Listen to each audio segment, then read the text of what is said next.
लोकसभा चुनाव में वोटों का समीकरण साधने के लिए आरजेडी के नेता हिंदू विरोध पर उतर आए हैं। वो चुनावी सभा में खुलकर सनातन विरोधी दांवपेच आजमा रहे हैं। उनकी मंशा लोकसभा चुनाव के दौरान मुस्लिम वोटों के ध्रुवीकरण की है और वो इस कोशिश में हिंदू मुस्लिम के बीच दरार पैदा करने की कोशिश कर रहे हैं। ये आरोप है बिहार के एनडीए नेताओं का और इसकी पुष्टि कर रहा है आरजेडी नेता तेजस्वी यादव का चुनावी सभा में दिया गया वो बयान, जिसे लेकर बिहार में एक बार फिर सियासत गर्मा गई है।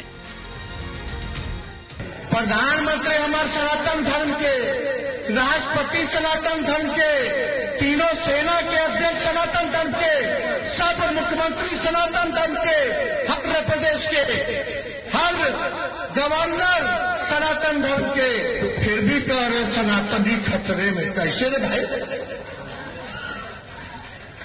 अरे सब ठग लोग हैं, ये लोग समाज को बांट करके राज करना।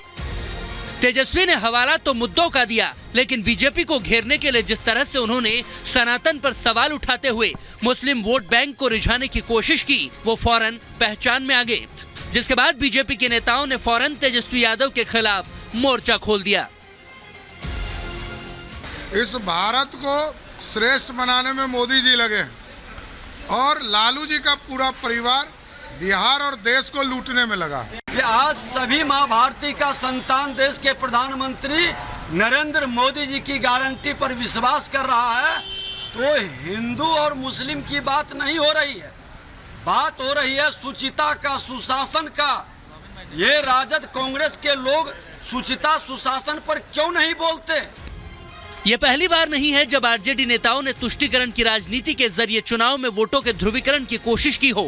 आरजेडी का राजनीतिक अस्तित्व ही मुस्लिम यादव समीकरण पर टिका है, लेकिन जब से देश की केंद्रीय राजनीति में पीएम मोदी ने विकास का मंत्र फूका, राजद का परंपरागत वोट बैंक में सेंध लगने के बाद से ही उसके सामने अपनी सियासी जमीन बचाने की चुनौती खड़ी हो गई और उसे बचाने की कोशिश में ही तेजस्वी सेना से लेकर महामहिम तक सभी को निशाने पर लेते हुए समाज को बांटने की कोशिश कर रहे हैं। लेकिन शायद तेजस्वी ये भूल गए कि बिहार एनडीए के तमाम नेताओं की नजर उन पर टिकी है, जो किसी भी कीमत पर अब बिहार में विकास बनाम सांप्रदायिकता की पॉलिटिक्स को कामयाब नहीं होने देंगे। कौन सी ऐसी योजना है जिसको धर्म के आधार पर बांटा गया? ये लोग तो आरक्षण को भी धर्म के आधार पर बांटते हैं, जो कि पूर्णतः संविधान के खिलाफ है कि ये धर्म खतरे में है, वो धर्म खतरे में है। ये हकीकत में तुष्टीकरण की राजनीति करते हैं। भ्रष्टाचार के आरोपों में घिरा लालू परिवार पिछले कुछ सालों से सत्ता में वापसी को लेकर बेहद बेचैन है। खासकर पीएम मोदी के नेतृत्व में देश जिस तरह से पिछले 10 सालों से विकास की पटरी पर सरपट दौड़ रहा है, तमाम विपक्षी दल हताश हो गए हैं। आरजेडी नेता तेजस्वी यादव का तुष्टीकरण वाला ये दाव भी उसी का नतीजा है। लेकिन मौजूदा ट्रेंड बताता है कि वोट बैंक की सियासत में अब विपक्ष के बंटवारा पॉलिटिक्स का कोई दावपेच नहीं चलने वाला। Bureau report, Republic Bharat.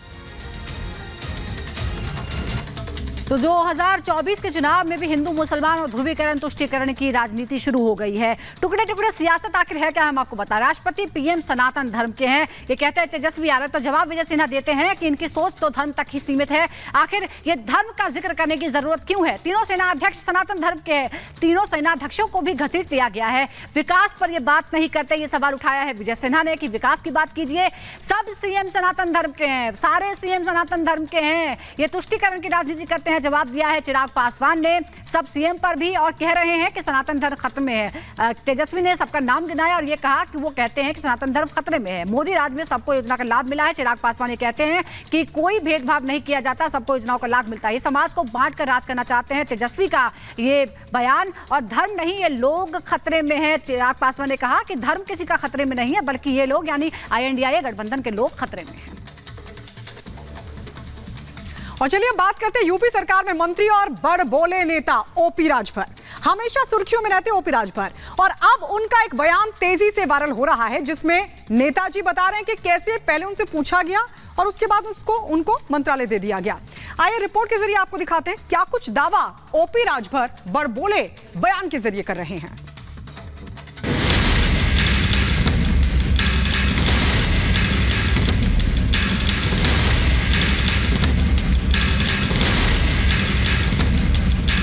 कभी खुद की तुलना शोले फिल्म के गब्बर से करते हैं, तो कभी खुद को सबसे बड़ा गुंडा बताते हैं।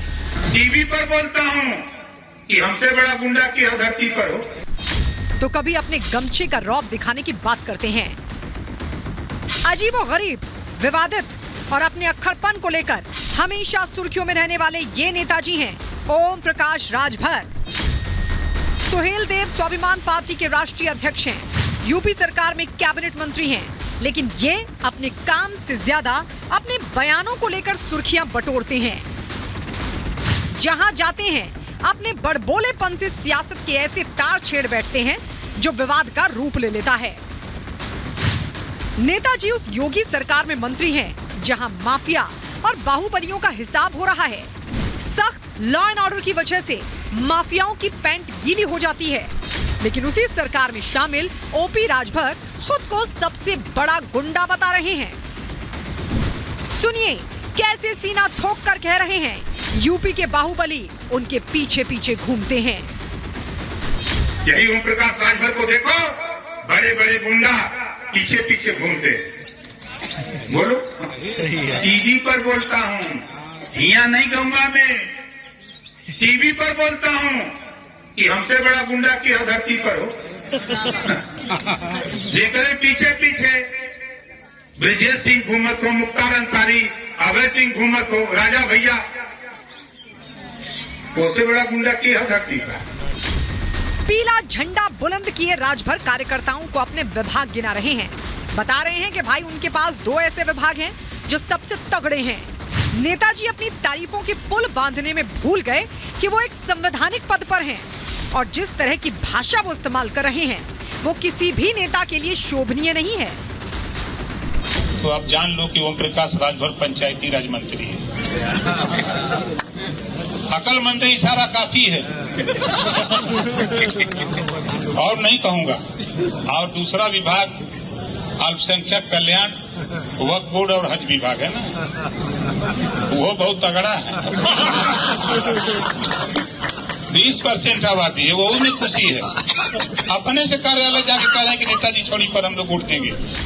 कुछ दिनों पहले की ही बात है जब माननीय को सरकार में मंत्री बने जुमा ही हुआ था कि पहुंच गए आम पब्लिक को अपने मंत्री पद की ताकत दिखाने। भरे मंच से कहने लगे, पीला गमछा डालकर थाने जाओगे तो कोई टेंशन वाली बात नहीं होगी। अब घोसी चुनाव के प्रचार के दौरान बड़बोले राजभर ने खुलासा कर दिया कि भाई उन्हें मुंह मांगा विभाग मिला है। आला कमान ने पहले उनकी फरमाइश पूछी और फिर उसे पूरा कर दिया। सुनिए कैसे राजभर अपने मुंह मियां मिट्ठू बन गए हैं। दिल्ली वाले पूछ करके दिए विभाग, कौन सा विभाग लोगे? हमके जौन मुख्यमंत्री जी के पास मालगांव भर दिया। जैसे नेताजी हैं वैसे ही उनके समर्थक भी हैं। नेताजी जो बोलते हैं कार्यकर्ता उसे पत्थर की लकीर समझते हैं। कार्यकर्ता उनकी बातों को इतना सीरियसली ले लेते हैं कि पीला गमछा पहनकर टशन दिखाने थाने पहुंच जाते हैं। लेकिन पुलिस के हैकड़ी निकालने के बाद माननीय कहते हैं कि हम आपको जानते ही नहीं। Bureau report, Republic Bharat.